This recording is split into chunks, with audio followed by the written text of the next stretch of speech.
Hey everyone, welcome to my channel. Today we're going to be diving into the topic of what a lot of people have asked me throughout my years in law enforcement. What is it like to be a police officer? I decided to do this channel because that's the question I got the most. No matter where I was, what I was doing, family barbecues, weddings, dinners. Hey, Tony, what is it like to be a police officer? So I figured, you know what? There's got to be a niche somewhere on YouTube, and hopefully you found me, and hopefully I can answer those questions for you. So let's dive in. Now, whether you're thinking about joining law enforcement, curious about what the job actually is, or just want to know what happens behind the scenes, I got you covered. I got you covered. Now, make sure you like, subscribe, and drop your questions in the comments. I might make a part 2 to this. We shall see. All right. So, let's get started with the most common question, like I stated in the beginning. Why I decided to become a police officer. Well, for me, it was because of my father. My father was a police officer, and as far back as I could remember, I always wanted to be just like him. I seen him come home in his uniform. I seen him wear his hat. And I said, I want to do that. He was the real life superhero to me. So from the age of 5 to 6 years old, I already knew what I wanted to do. I wanted to be a police officer. So every year during Halloween, I ran around in my little police uniform, my little hat, and my trick-or-treat bag. And I gotta tell you, it probably saved my parents a lot of aggravation, because when I was growing up, there was no such thing as Amazon or next day shipping to your door. They used to have to go store to store to store to find the newest costume of the year. Not my parents. I guess they were lucky. They went in the closet every year, pulled out my little police uniform, gave me my bag, and sent me on the way to go collect some candy. So I could tell you, they were lucky in that way, because my daughter, on the other hand, it's what's new and what I want to be this year. So every year I got to spend money on a new costume, maybe even 2 costumes a year, because she's undecided on what she wanted to be during the day, and then what she wants to be at night, or what party she's going to, or vice versa. Is what it is. Let's stop that for right now. All right? For me, it was about helping people, giving back to that community, or following my family tradition. That was me. Now keep in mind, I am married to another police officer. She was on the job. So I guess you could say it was family tradition, because sooner or later, my kid's going to turn around and say, hey, Dad, I want to be a cop, which she already did, but it's already changed so many different times, unlike me, where I knew what I wanted to do. So when that time comes, we'll walk down that road together, and we'll decide if it's for her or it's not. So I knew it wouldn't be easy, because I know firsthand the job has long hours and very unpredictable situations. Because it was many times there was a party or a family gathering my father couldn't make it to, because he was stuck on a collar. Collar is an arrest. So unfortunately, he wasn't able to make it to those family gatherings. All right. And I also wanted to make that difference. And honestly, it's one of the most challenging and rewarding careers out there. I'm letting you know now. It really is. I enjoyed being a police officer with the NYPD. I really, really did. Now, let's be for real.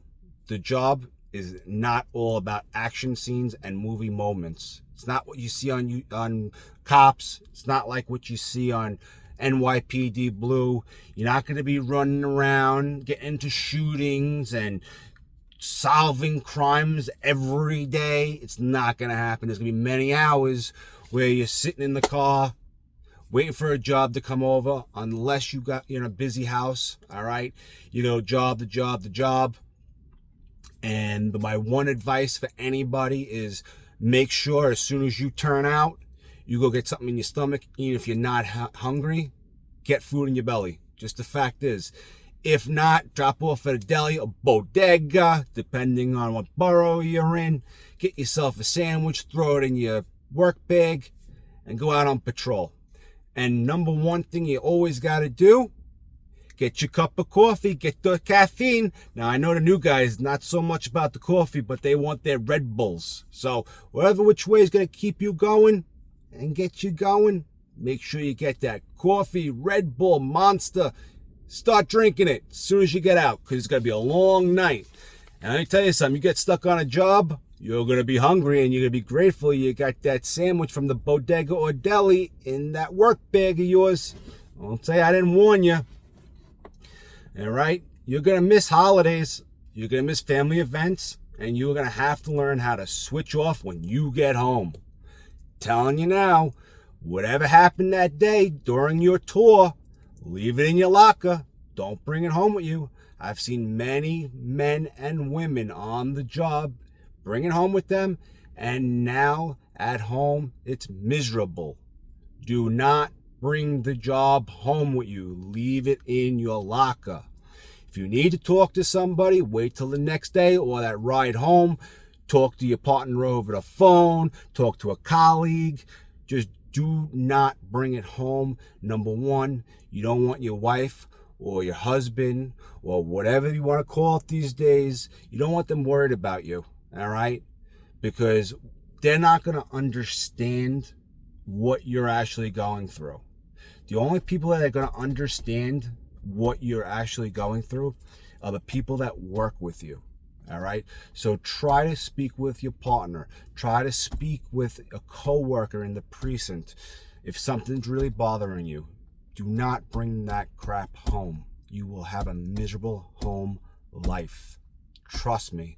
The mental side of policing doesn't get talked about enough, but it's real. Okay.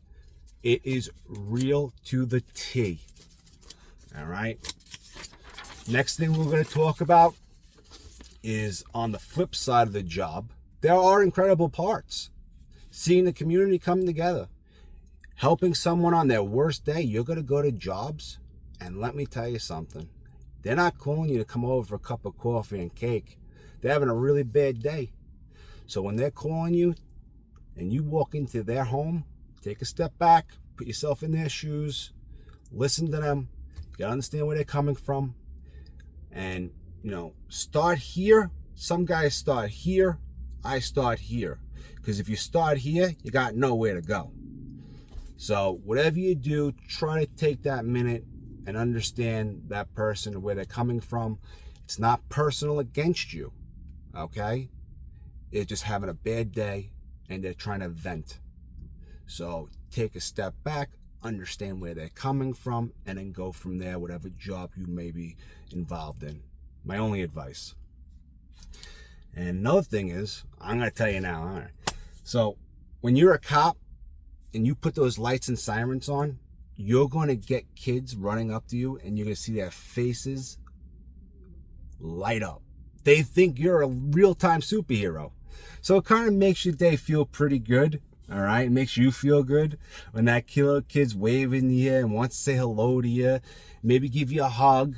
All right, people do appreciate you out there, but when the kids do it, it's a great feeling. All right, it really is a great feeling. Little experience. When I first got out, I got stuck in Brooklyn, and it was during January, December. It was freezing out there. And I'm on the foot post, and a little boy comes up to me, and he goes, "Excuse me, officer?" I say, "Yes." He goes, and he's holding a cup. He goes, "Would you like some hot cocoa?" "Oh, absolutely, thank you." So he actually gives me the cup of cocoa, hugs my legs, and says, "Thank you for being here. You are keeping me safe."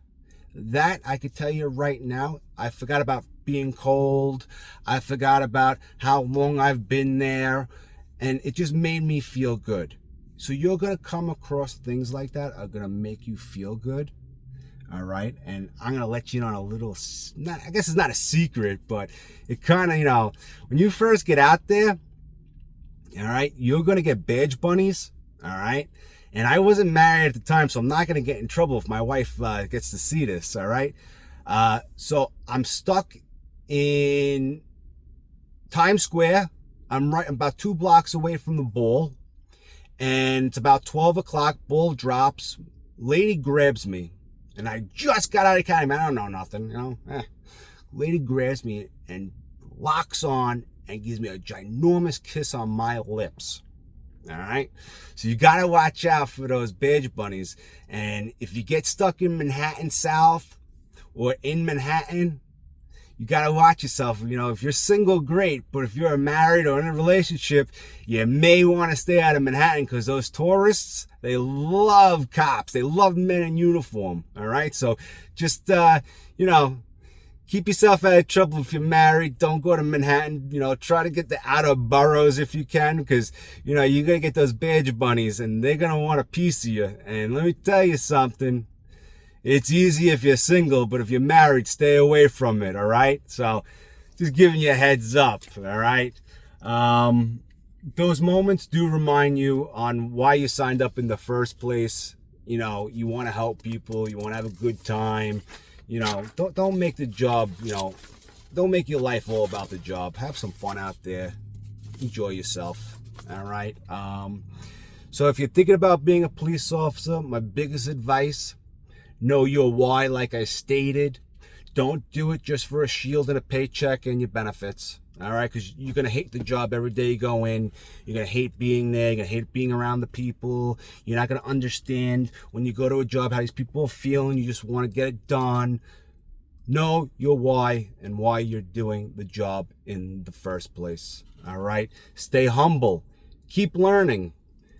Take care of your mental health, like I stated. Remember, the badge represents trust and always honor. All right? Don't let that shield go to your head. All right? I always told, like, rookies, it's not all about, authority. All right? Yes, you do carry authority. But remember, people are calling you for help.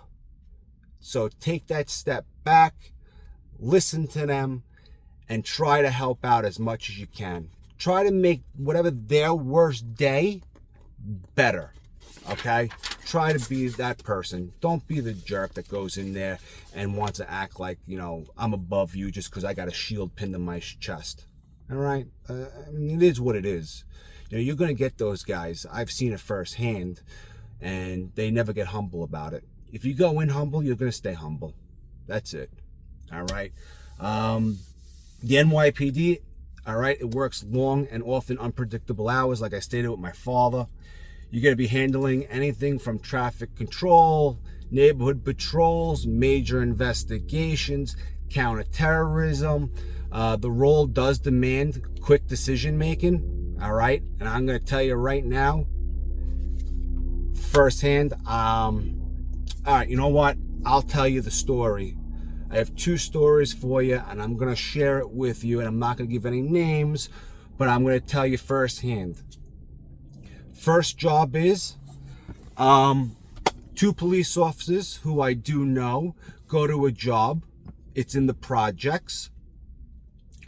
It's a female police officer and a male police officer. And keep in mind, I got nothing against female police officers, because my wife is a female police officer who, I could tell you, anyone who worked with her knew that she had their back. Okay, so you could be a male and a female who are cowards on the job. So they get out, they're talking to this person. Guy starts fighting with the male police officer. The perp takes the police officer's jacket, brings it over his head, and while doing this, he's trying to grab the police officer's firearm. Female police officer is a while back on her radio calling for help. I get it. We should all do that immediately. But I'm telling you right now, you should be helping your partner. You should be on top of that guy, dragging him to the floor, trying to get him handcuffs, and trying to protect your partner. That is your main concern. Both of you go out, both of you come home. The way you go in is the way you come out. No injuries. Everyone goes home to their family. So if you are that person who's a coward, do not go on this job. You cannot have that fear. You know that little pit that comes here? You can't have that. You're going to have to just action, action, action. protect your partner. It's just the way it is.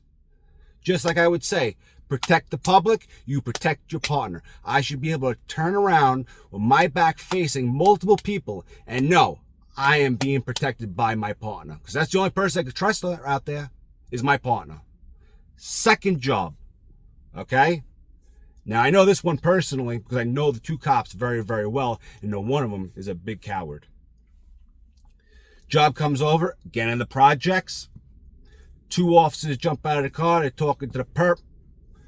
One guy takes the guy's license, goes back to the car, checks, make sure he has no warrants, because they're writing him a summons. It's called a C summons. So at that time, you'd have to run them, make sure they don't have an outstanding warrant, because if they had a warrant, they have to come in. You have to take them in. All right? So guy pulls a knife, and now my friend is fighting the perp. The other guy locks himself in the car while that perp is out there fighting with that police officer. Finally, the police officer gets control, puts him in handcuffs, puts him in the back of the car, takes him to the station house. Right away, after they do their processing, okay, he leaves, he takes his partner, throws him, the little man, in the passenger seat, takes him back to the precinct, goes to the commanding officer, tells the commanding officer what happened. Right thing to do. Do not whatsoever roll with another cop if you don't have their back. Okay? If you don't have heart, don't be on the job. You're putting too many people at risk. You're putting the public at risk. You're putting yourself at risk. You're putting everyone at risk by you being a coward. Do not be on the job. Oh, sorry guys. I get aggravated just hearing the story just gets me aggravated because I have zero patience for people like that. I really do. All right. Make sure you have professionalism under pressure. You don't want to be that guy on YouTube. You don't want to be the guy on Facebook Live. You want to be on Facebook Live or YouTube for doing the right thing, not for losing your cool. Got to keep calm, collective at all times. It's not personal. Keep that in mind. It is not personal. Any job you go to, they're having a bad day. It's not personal. It's not against you. Okay? Just the way it is. You got to make sure you have those strong communication skills. Make sure you have that a little bit of authority in your voice, but at the same time, compassion in your voice. You got to know the difference of each job you go to. Okay? You have to. Officers must be prepared for physical and emotional challenges at all times, including exposure to stressful and sometimes dangerous situations. All right. Every job you go to, unfortunately, you should treat it as a dangerous situation until you know exactly what's going on. Just the way it is. Everything's a dangerous situation until you know what that job consists of. All right. Let's see.